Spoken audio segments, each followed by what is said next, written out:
유럽연합 EU의 경제 대국인 독일이 고물가와 함께 경기 침체가 이어지면서 고령이 된 파독 광부와 간호사 등 우리 동포들도 어려움을 호소하고 있습니다. 이런 현상의 배경에는 독일의 경제 구조와 고령화 문제가 자리 잡고 있습니다. 김겨울 리포터가 전해드립니다. 독일에서 14년째 사는 신미리 씨는 부쩍 높아진 장바구니 물가를 체감하고 있습니다. 지난 6개월 동안 특히 눈에 현저하게 뜬 거는 고기값이 많이 오른 것 같아요. 고기값, 그다음에 유제품. 거의 고기 같은 경우는 뭐 30에서 40%다 오른 것 같아요. 그래서 좀 부담스러워요. 고기를 안 먹을 수도 없고. 높아진 장바구니 물가는 이처럼 광부와 간호사, 조선업 노동자로 온 파독 1세 한인들에게도 큰 부담입니다.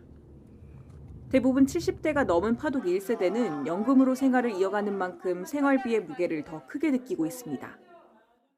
연금을 받아가지고 생활을 하는데 연금 받는 것이 그 한계가 있기 때문에 예를 들어서 그 전에 뭐 1,000유로 받아가지고 생활했다면은 지금은 물가가 한 뭐 30% 50% 이렇게 막 오르다 보니까 그것도 연금은 오르는 게 거기에 따라가지도 못하고 그래서 좀 어렵게 생각을 하는 사람들이 많이 있죠. 전 세계적으로 물가가 올랐다고는 하지만 비교적 안정세를 찾아가는 주변 국가와 달리 독일은 여전히 물가가 높은 상황. 물가는 올랐는데 경기는 침체 상태인 이중고를 겪고 있습니다. 지난해 10월 국제통화기금 IMF는 미국과 영국, 일본 등 선진 7개국 G7 국가 중 유일하게 독일만 마이너스 성장할 것으로 전망했고 경제 전문가들 역시 앞으로 10년 동안 독일의 경제 성장률이 1%에도 미치지 못할 것으로 내다보고 있습니다.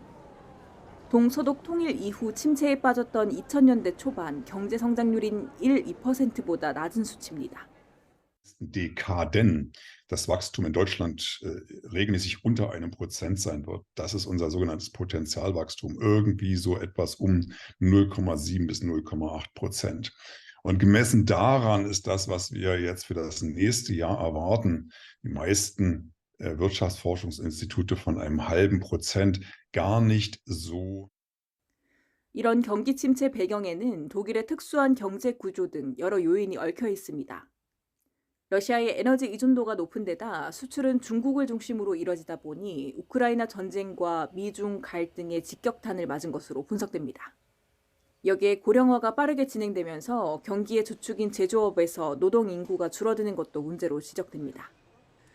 고물가 속 경기 침체가 이어지면서 최근 행복지수를 묻는 설문조사에서 독일은 유럽연합 27개국 중 26위를 기록했고 독일 내 신년 설문조사에선 나라의 미래가 불안하다는 응답이 83%를 차지했습니다.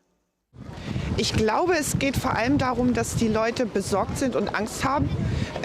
Das habe ich auch, weil ich glaube, man muss sehr darauf achten, auf Menschen mit prekären oder niedrigen Einkommen, dass die nicht aus der Stadt raus müssen, weil auch die Mieten stark steigen, die Energiekosten steigen.